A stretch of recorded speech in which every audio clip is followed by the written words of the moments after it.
ایک بزرگ لکھتے ہیں، صوفی بزرگ، کہ ہمارے زمانے میں واقعہ یوں ہوا کہ ایک مرد کو 5 بیٹیاں تھیں، بیٹیاں 5، بڑی بیٹی بڑی خوبصورت اور حسین، پورے محلے میں اس جیسا کوئی نہ تھا، ذہین بھی تھی، چتر چالاک بھی تھی۔ باپ کو ایسا مہلک مرض لگا، بستر پہ پڑ گئے، ماں بڑھاپے میں مزمحل۔ بیٹی نے بہنوں کو فاقے پہ فاقہ کرتے دیکھا تو ایک دن شام کے وقت بن سنور کر برقع پہن کر نکل گئی، اور اس کے جذبات یہ تھے کہ میری بہنیں کب تک فاقہ کرے گی، میری بہنیں کب تک مصیبت میں زندگی گزارے گی۔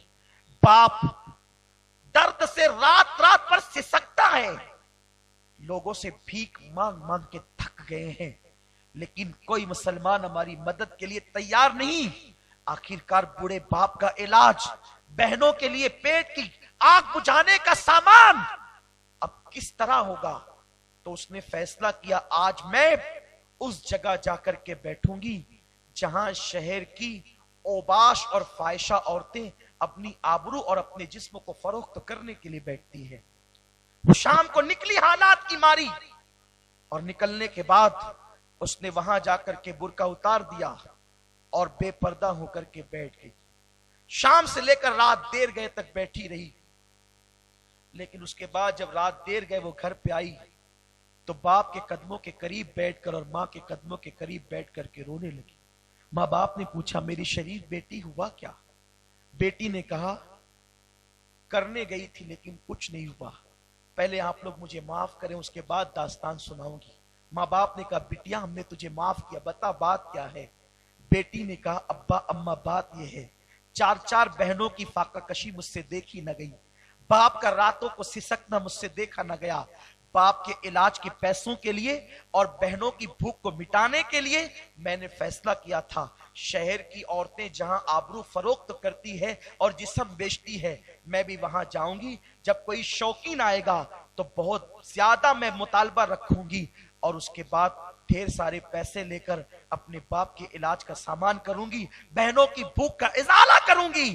لیکن میری ماں اور میرے باپ سن لو، جب میں وہاں جا کر کے بیٹھی تو پورے کوٹے پر مجھ سے زیادہ خوبصورت کوئی عورت اور کوئی لڑکی نہ تھی، لیکن ایک عجیب منظر میں نے دیکھا، جو بھی آتا مجھ جیسی خوبصورت لڑکی کے قریب آ کر خدا جانے اس کو کیا ہو جاتا کہ اس کی نظریں شرم سے جھک جاتی۔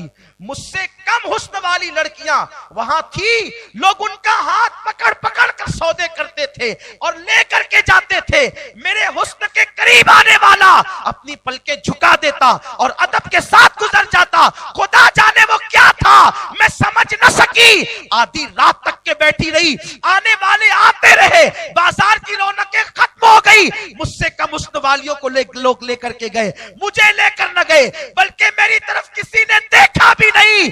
باپ نے پوری طاقت سمیٹی اور اٹھ کر کے رونے لگا، سسکیاں بھرنے لگا، اور بیٹی کے سر پہ ہاتھ رکھ کے کہتا ہے، بیٹی ایک رات نہیں، اگر 1000 رات تک بھی تو وہاں بیٹھی رہتی تو کوئی تیرے حسن کی طرف نظر کبھی نہ اٹھاتا۔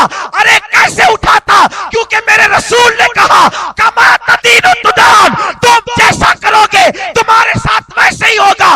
بیٹی تیرے باپ نے غربت میں زندگی گزاری ہے لیکن آج تک نظر بھر کر کسی عورت کو نہیں دیکھا، جب میں نے کسی عورت کو نہیں دیکھا تو میری بیٹی کو کیسے دیکھا جائے گا؟ میری بیٹی پر کیسے نظریں اٹھے گی؟ میرے پیارے آقا علیہ السلام کے پیارے دیوانوں، احتساب کرو، اللہ اکبر۔ اگر تم کسی بہن کے بھائی ہو، اگر تم کسی بیوی کے شوہر ہو، اگر تم کسی ماں کے بیٹے ہو، اگر تم کسی بیٹی کے باپ ہو، تو ذرا احساس کر لو، خدا کے لیے یہ جو نحوست چل پڑی ہے ناجائز تعلقات کی، اسلام میں اس کی کوئی گنجائش نہیں ہے، نہ بوائے فرینڈ کی گنجائش ہے، نہ گرل فرینڈ کی گنجائش ہے۔